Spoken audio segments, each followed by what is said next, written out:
Guys, let's put the green onions. And now our drop soup is ready.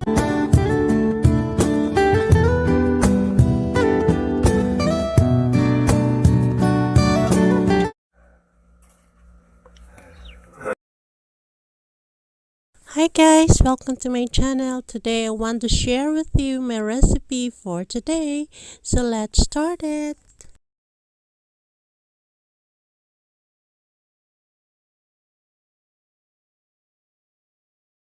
So now I'm using breast chicken or chicken breast.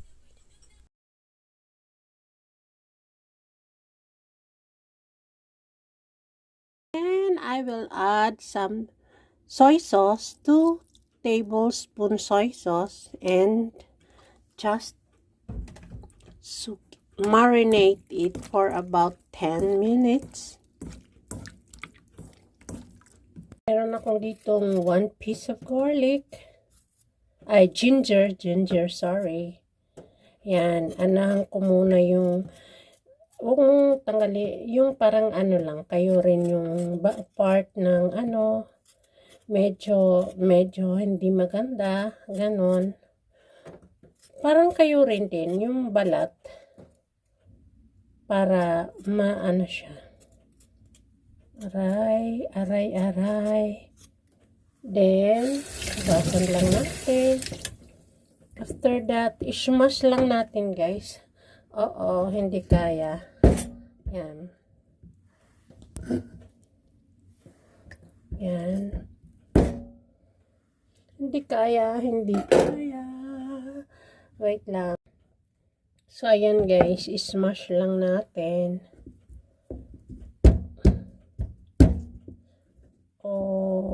Hatiin na lang. Hatiin na tsaka i-mash. Kaya natin yan para mag-ano yung flavor niya ba? Add some flavor. Then guys, mag-smash tayo ng garlic.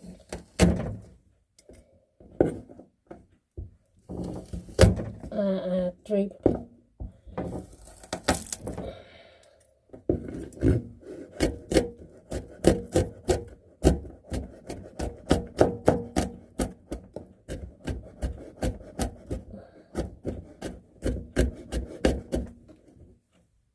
Ayan.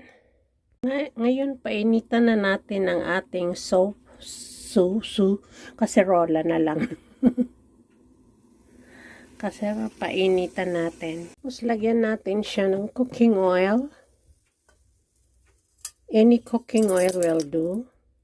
Ayan. Then, ilagyan natin ng ginger. Kasi much better kung mauna yung ginger para yung ano niya, yung amoy or yung flavor ay maano natin yung flavor, yung malanghap ba. Ayan.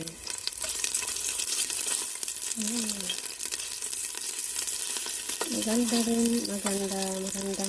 Tapos after i-set aside lang natin dito sa side yung garlic. Then guys, i-fried natin yung minarinate natin chicken.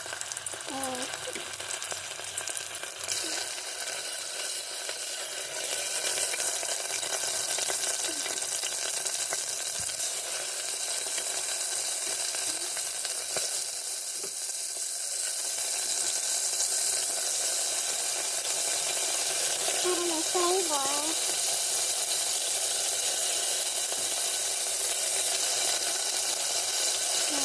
Siguro, natin ng prito 5 minutes hanggang maluto ba yung chicken na yun, na-fry natin. Yun, natin sa hindi pa masyadong luto. Kaya, balik natin. Dapat golden brown ang niya, ang kulay. Ayan. Golden brown. Each side. Dapat each side golden brown.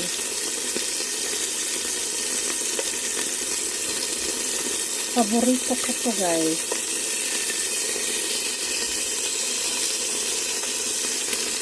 Kasi ang sarap niya. Siguro pag naano nyo ito, mag-ano rin kayo na makaluto ng ganito. I-try nyo guys. This is very simple yet very delicious. So ayan na guys. It's already golden brown. So I will take it out.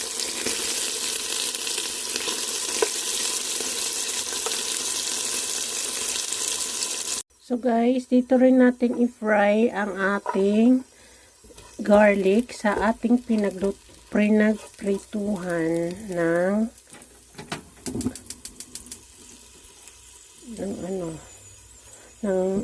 manok at saka yung ginger. Ihalo na natin. Ayan. Para maghalo-halo ang amoy nila.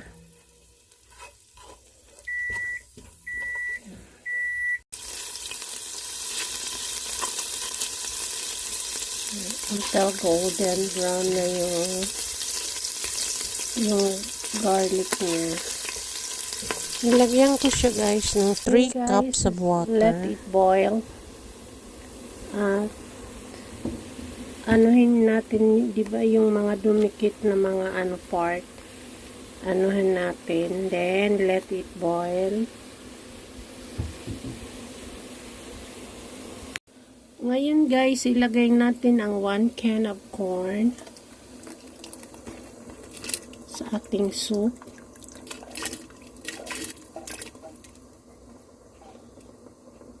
And let it boil. So guys, in 1 cup of water, lagyan natin ng 2 tablespoon ng cornstarch. Diba na yung corn soup, may cornstarch. Ganito rin yun, guys. Yan, mix well lang natin. Then, that's it. Lagyan natin ng 2 tablespoon of soy sauce. Yan. So now guys, I will cut the chicken, yung frinay nating chicken. It's up to you kung anong klaseng cut ang gagawin nyo. Yan. Wow. Delicious. Creamy. Yan. Kain na tayo guys. Ang sarap. Ang sarap-sarap.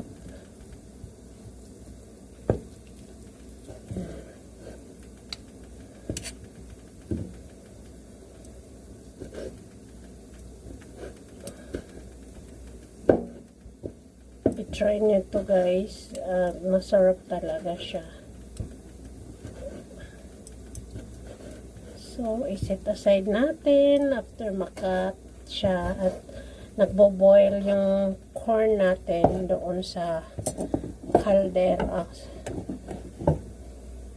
And guys, slow lang natin yung fire niya. And very very slow lang na hindi mawala ba yung pagkulo niya.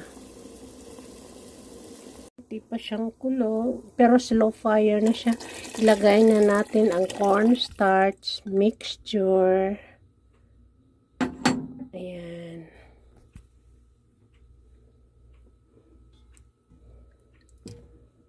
Let it simmer for about 5 minutes. So now guys, mag-ano tayo ng eggs.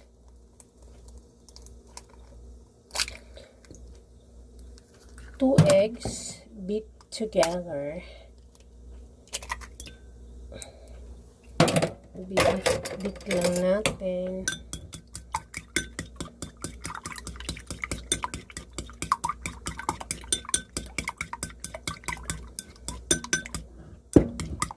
Okay. Now mag-cut tayo ng green onions. and sliced thinly.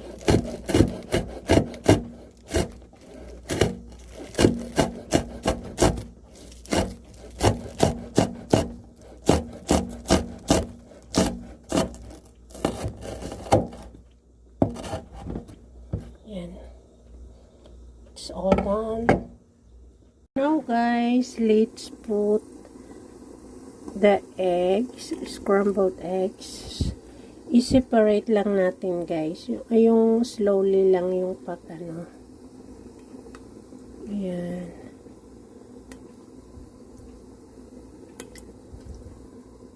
Ayan. Para masarap siya. Then, mix together. Then, slowly. After that, guys, we put the chicken. Ayan. Ayan. Hindi matanggal.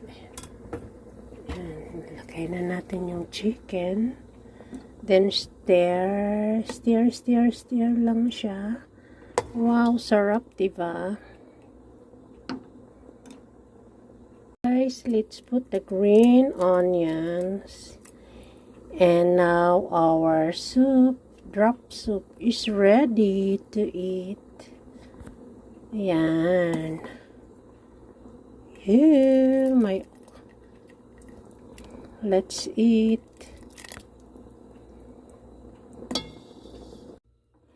Yan.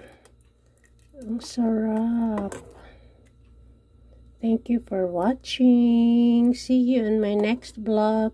By the way guys, kung nagustuhan nyo ang aking recipe for today, please do like and subscribe. Thank you for watching. I love you all.